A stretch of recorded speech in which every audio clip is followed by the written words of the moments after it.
Soya చంక్స్ని ఇలా నానబెట్టేసాను. చక్కగా నానాయి, సాఫ్ట్గా కూడా అయ్యాయి చూడండి.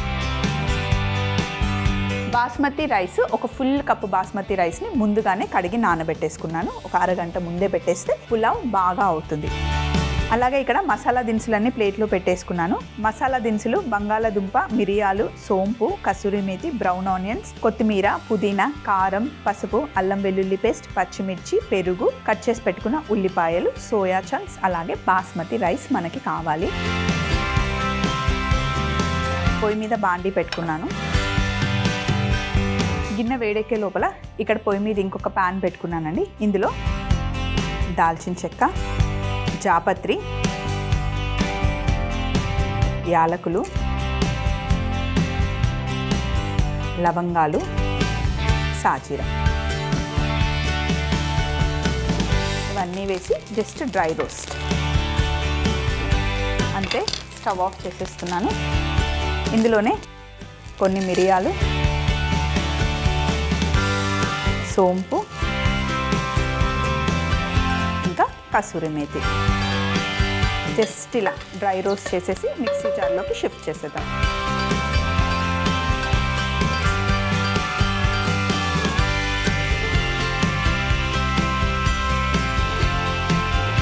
సింపుల్ పులావ్ మసాలా కోసం ఇవన్నీ ఫ్రై చేశాను. కాస్త చల్లగా అయిన తర్వాత మనం మిక్సీ పట్టుకుందాం. ఈలోపు ఆల్రెడీ స్టవ్ ఆన్ చేసి పెట్టాం కదా, గిన్నె వేడెక్కింది.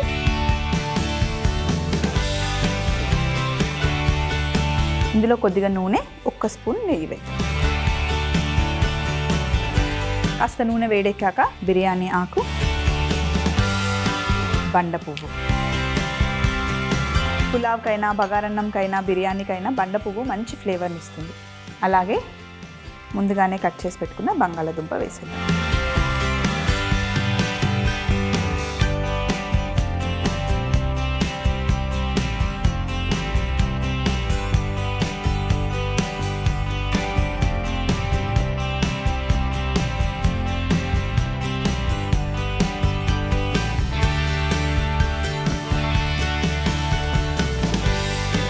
పులావ్కి సరిపడా ఉప్పు ఇందులో వేసేస్తున్నాను. బంగాళదుంపలు మంచిగా వేగుతాయి, తొందరగా కలర్ కూడా వస్తుంది.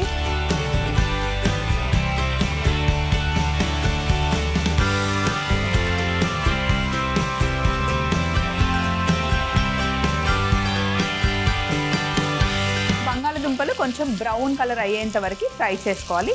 ఈలోపు మసాలా దినుసులన్నీ వేయించి ఇందులో వేసాను కదండి. ఇందులో పచ్చిమిర్చి,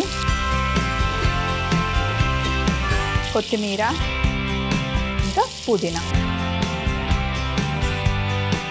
ఒకసారి మిక్సీ పట్టిన తర్వాత కొంచెం వాటర్ వేసి మళ్ళీ మిక్సీ పడతాం. మిక్సీ పట్టేసుకోవాలి. అలాగే ఇక్కడ బంగాళదుంపలు చూడండి వేగుతూ ఉన్నాయి. కొంచెం కలుపుతూ అన్ని వైపులా కొంచెం కలర్ వచ్చేలాగా చూసుకోవాలి.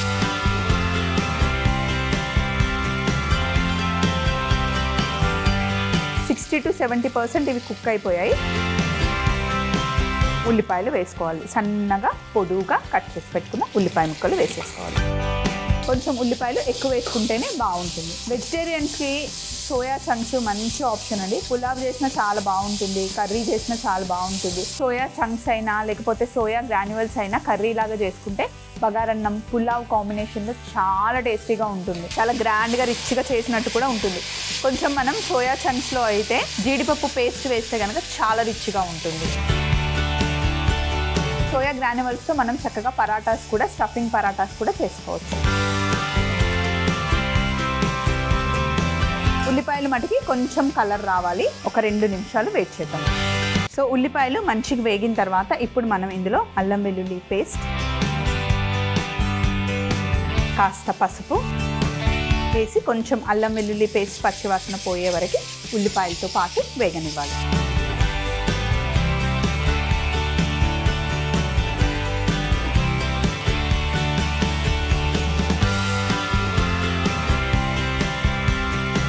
ఇలా వేగిన తర్వాత ఇప్పుడు మనం పట్టుకున్న కొత్తిమీర, పుదీనా, ధనియాలు, జీలకర్ర, మిరియాలు, లవంగాలు, యాలకులు, జాపత్రి అవన్నీ వేసాం కదా, ఆ పేస్ట్ ఇందులో వేసేసి కొంచెం వాటర్ వేస్తాను పేస్ట్ వేస్ట్ అవ్వకుండా.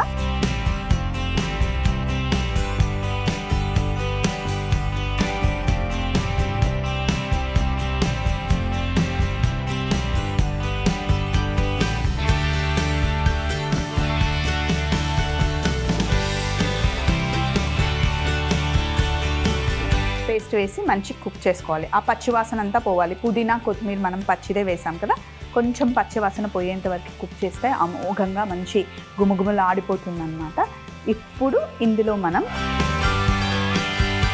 కారం, 1 కప్పు పెరుగు వేస్తే కమ్మదనం వస్తుంది. అబ్బా అదిరిపోయింది, అసలు మంచి అరోమా వస్తుంది. ఇప్పుడు మూత పెట్టేసి ఒక 2 నిమిషాలు కుక్ చేసుకుందాం. దీంట్లో వేసేసుకొని ఈజీగా మనం ఇందులోకి షిఫ్ట్ చేసేస్తాం.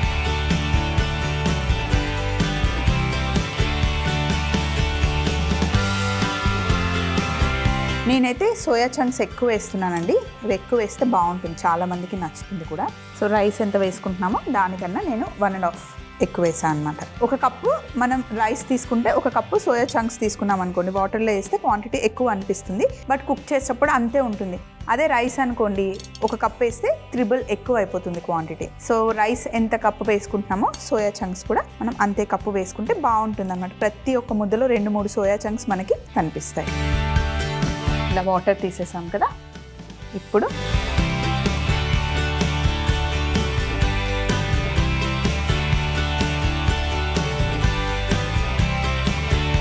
కొత్తిమీర, పుదీనా, పెరుగు అన్నీ వేసి పచ్చివాసన పోయేంత వరకు కుక్ చేస్తే మీకు ఆటోమేటిక్గా తెలిసిపోతుందండి, అరోమా చాలా బాగా వస్తుంది.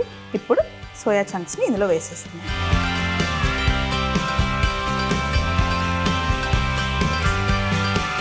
సాల్ట్ ఇంకొంచెం పడుతుంది, నేను ఇందాక కొంచెం వేసాను, బట్ మనం తీసుకున్న ఈ సోయా చంక్స్ క్వాంటిటీకి కొంచెం సాల్ట్ పడుతుంది. ఇప్పుడు మీరు టేస్ట్ చూడొచ్చు అసలు ఎంత బాగుంటుందో. సోయా చంక్స్ డైరెక్ట్గా ఇలా కర్రీ లాగా చేసుకున్నా కూడా బాగుంటుంది. ముందుగానే కడిగి నానబెట్టుకున్న బాస్మతి బియ్యం వేసేసుకోవాలి.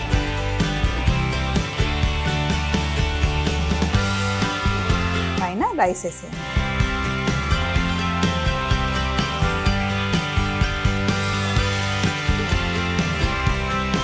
నేను ఈ కప్పుతో 1 కప్పు రైస్ వేసాను, 1.5 కప్పు మనం వాటర్ వేస్తే సరిపోతుంది.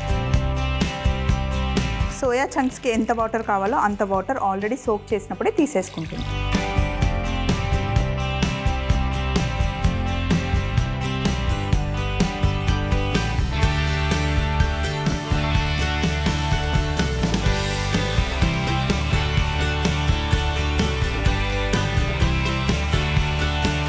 మొత్తం ఇలా ఒక్కసారి కలిపి మూత పెట్టేసి ఫస్ట్ ఒక 5 నిమిషాలేమో పెద్ద మంటలో, తరువాత 15 నిమిషాలేమో చిన్న మంటలో దమ్ చేస్తే కనుక సోయా చంక్ పులావ్ రెడీ అయిపోతుంది. మరి వెయిట్ చేద్దాం.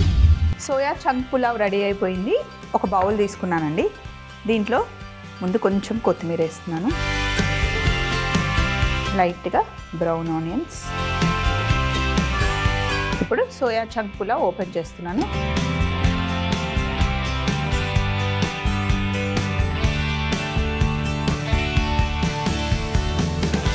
సోయా చంక్స్ కొంచెం తక్కువ రైస్ మనకు కనిపిస్తుంది. బౌల్లో పెట్టేద్దాం. పైన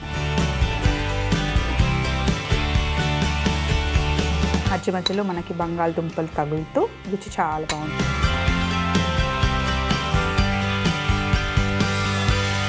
ఎప్పుడు ఇలా బౌల్లో పెట్టి సర్వ్ చేసేటప్పుడు గట్టిగా ప్రెస్ చేయాలి. బౌల్ తీసేస్తే కింద పడకుండా, షేప్ అవుట్ అవ్వకుండా ఉంటుందన్నమాట.